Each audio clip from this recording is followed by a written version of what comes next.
Yo, what's going on guys? Arekkz here and welcome to Quantum Break. Now I have literally just got back this morning. I was in London at a capture event where I got to go hands-on with the very beginning of the game. The first two chapters, and more importantly I was also able to record some gameplay for you guys. So what you're seeing in the background is me playing through part of chapter 1. It's not the very beginning. For that part you're going to have to wait until next month when the game launches on April 5th. But to give you guys a little bit of context and to bring you up to speed, we are playing chapter 1 part 2. We're currently trying to escape the laboratory after the events of part 1. If you guys have been following Quantum Break, you might know this, but if you haven't, then Quantum Break is all about time and time manipulation. We can basically manipulate time, and time itself is beginning to break down as a result of the events in part 1. Basically, in part 1, there was a big science experiment. It went wrong, as they always do, and because we were at the epicenter when it went wrong, that's kind of the reason that we have got powers, and they are now starting to manifest. So, throughout this episode, and throughout the next sort of few episodes, then you will see that you start to gain more powers as you start to, as they start to manifest and as you start to learn more about what's going on. So, in this particular episode, we are only going to have a few powers. You get more in chapter 2, and you get more, well, of course, as you move through to like chapter 3 and 4. But, for the time being, we have had our first occurrence where someone was shooting at us and we were able to stop time. And then, of course, later on, we find the ability to be able to stop timing in a localized area, so you can kind of freeze someone inside space, whereas everyone else is kind of like free to move around. And then later on you can see different enemies. You can also put up, say, time barriers. You can dash through time as well. So there's some really cool abilities, and of course they aren't just used for combat, they're also used for puzzle solving as well. There'll be parts where you're just trying to sort of escape through like the environment, and there'll be things that will fall down. You'll need to like slow them down, different things like that, and you can also reverse time and whatnot. So there's some really cool elements in here, and as mentioned, the time manipulation isn't just for gameplay or isn't just for combat, it's also for puzzle solving. Now, before I move on, I want to let you guys know, I appreciate this is a heavily story-driven game, but part of the kind of like conditions for uploading gameplay early for you guys is, of course, that I need to put commentary over the top. So if you're looking for a commentary-free playthrough, so you can like hear what's going on and whatnot, then this is not that video. There will, of course, be more videos next month. If you guys want to see more, do let me know in the comments down below. Don't forget to hit that like button to kind of show me that you're enjoying it. But if you do want to see more, then I can put some more on the channel next month when it gets close to launch, when I'm actually obviously able to upload more stuff for you guys. But for the time being, we're going to run through this and just sort of like talk about my impressions and talk about some of the stuff I got up to. Listen, getting you involved is the last thing I wanted. I'm sorry. Right. So one of the first things I'm going to say is that I actually went into Quantum Break with kind of slightly lower expectations than normal, simply because I've played Remedy games before, and like they're really, really good. You know, I've played like Max Payne, I've played Alan Wake, and I've really enjoyed those. So don't get me wrong on that front, but I kind of, what I'd seen of Quantum Break before, probably for the fact that I hadn't sort of like seen too much like solid gameplay, I was kind of a little bit confused as to kind of like what I was actually going to get out of the game. But having now played the game itself, having now played the kind of gameplay segments, I can say that it is a super solid game, or at least from what I've experienced so far. Like the gameplay is still really solid. It's not like one of those games where, you know, I've played story-driven games before where I feel like the gameplay almost gets in the way of the story. Whereas that's definitely not the case in Quantum Break. Like the mechanics are really cool, as I say, especially when all your powers start to manifest. Like right now, we're super early on. Oh, also, by the way, apologies for that shoddy aiming.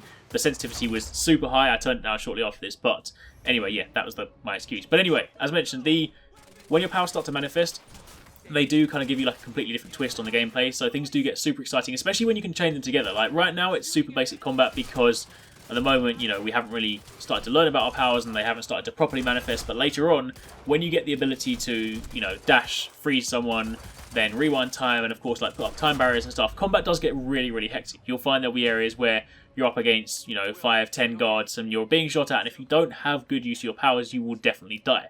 But on top of that, you also, as mentioned, I said you kind of get some sort of puzzle-solving elements. So there are parts when you're exploring the levels and you get to use your powers for more than just combat. And I think that's really cool because I think it would have been a waste if you could just literally only use them for combat. But the fact that they've actually kind of like thought about it in a wider sense is really cool. Now, one of the other things I actually really like about this game is that, for those of you guys that don't know, there is also a parallel TV show that complements the game and kind of goes alongside. And you can also influence what happens in the show as you play through. So you play as the good guy, and there is of course like an evil organization that runs alongside it, and of course when you're playing a game you only ever see, you know, the sides of the evil organization when they want you to. Whereas the TV show basically gives you a look behind the scenes. You can effectively see, while I'm busy doing this, you kind of get to sort of see what they're up to, which is really cool, but also, as mentioned, you can influence what actually happens. So if you go throughout the game, you'll find collectible items, and while in any other game, it might just go towards an achievement, in this game, collectible items actually have a slightly wider purpose. If you actually collect loads of different items and they provide you more intel, then you'll actually get more scenes in the actual final chapter. So this, as mentioned, is part 1, and you have part 1, 2, and 3, and at the end of chapter 1, you'll actually get the final TV show that you get, or kind of the final episode of the TV show, and that, as mentioned, will show you what's been going on alongside. So this way, for those of you guys that are out there that are kind of collectors, it means that you have more of an incentive, and you actually have like a slightly better reward for actually going out and spending the time finding things versus those guys that will actually blitz through. Which also means, of course, if you're playing with your friends, then you might have a completely different episode to them as well. Okay. What happened? Maybe the door's still open. Let me try.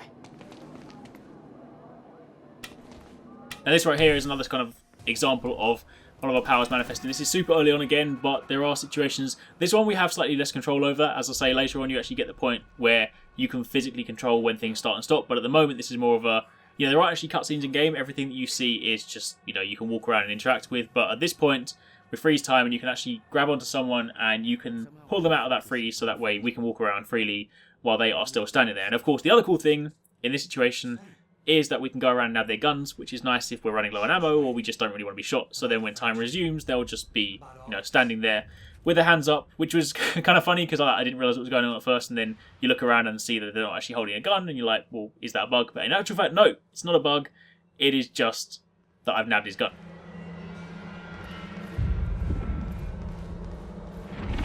Where's your car? This way.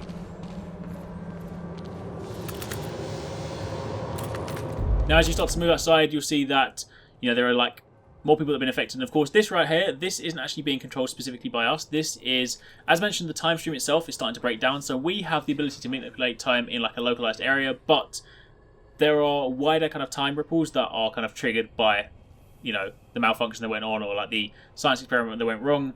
And this is, of course, like a sign that time itself is breaking down. So this is kind of like the wider context in the game. There are, of course, some people like us that can, take advantage of this, and that'll, of course, be one of the main enemies in the game too.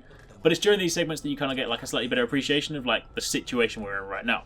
Also, at the moment, what we're actually trying to do, we're trying to run to the car park because supposedly the guy that I'm with, who's my brother, he has a device that can fix this, as he says. Like, whether it'll actually work remains to be seen, but that's kind of our current objective, so that's sort of like where we're working towards.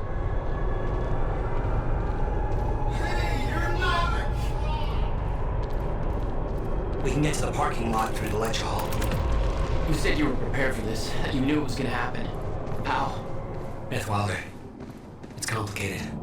I'll explain in the car. One of the other things you can do as well, and I think you'll see this very shortly, is that when you are exploring the world, again, part of the sort of like puzzle solving element, if you are in an area and you're not entirely sure, what's going on, you can actually hold down Y and you'll of course have like little pointers, but as well you'll sometimes find these ripples in the world and they will basically tell like a little story, sort of like, what went on at that particular moment in time, which is in some respects kind of like if you die in Dark Souls and then, someone leaves like a little kind of mark and then you can kind of watch it back and sort of see how they died.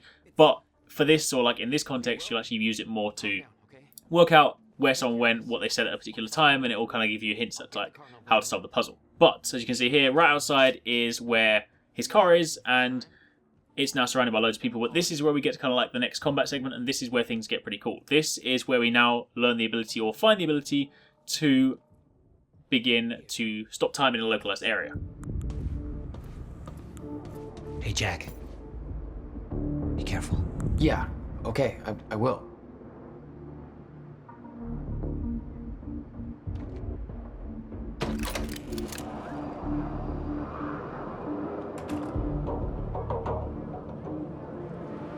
Oh yeah, that's a handy thing as well. Time vision. This is basically like wall hack. Anytime you want it, you'll actually find your powers on the right hand side of the screen. So some of them have cooldowns. Of course, the wall hack one we can use pretty much whenever we want. I really need to stop calling it wall hack. It's time vision, but you get the point. Yeah, time vision you can use whenever you want.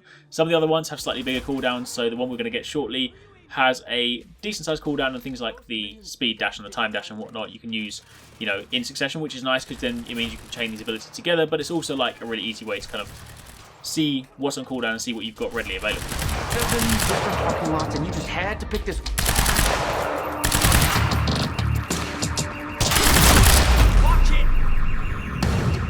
And And of course, in true Max Payne fashion, every single time you finish a scene or finish like a particular fight, you get that kind of cinematic finish, which is nice because at least it means you know there's no more enemies in the area, but it's also kind of cool because you get to see some different angles. Especially when you start using your powers, you'll find that you like finish up some of these fights in some really cool ways. Arriving at the university.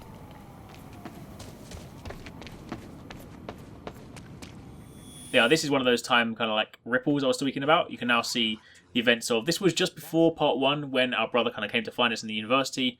He has basically walked out of his car, so we can kind of like see what he was saying at the time and see what he was kind of getting up to. I'm seeing that. Oh, shit! Something clicked. I could reach out and stop time in a focused area. You don't know what you're doing! Will. Fuck.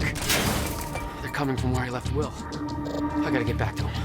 And that is the time stop that I was talking about. So you can basically look at someone and then you can then hold down or press RB and you can freeze them in a particular area, which is cool because not only does it mean that you can then freeze them, but you can also freeze anything that happens inside. So if someone is, say, throwing a grenade, for example, and you freeze them, provided it's inside that circular bubble, everything in there is frozen. So you can stack up some really good damage. So for example, if you're firing loads and loads of bullets, and when later on you fight some like really strong enemies with like heavy armor plating and stuff, if you freeze them, you can then basically run behind, stack up your shots, and then when time unfreezes again, it basically all piles into them for some like insane damage. And similarly that applies to, say, if someone's standing by a barrel, you can then put like a freeze around it, you can shoot the barrel, and again once time resumes it will then explode in like a localized area. So there's some really cool things for this, and as I say, like when we start to get more powers, when you like stack them together, you do get some really cool combat scenarios. But for the time being, that is pretty much it. That's the end of this episode, or this part of the episode.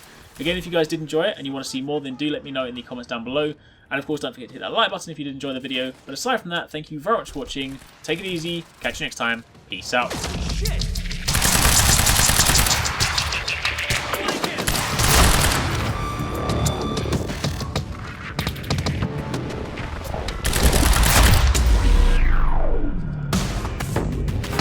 Change of plans.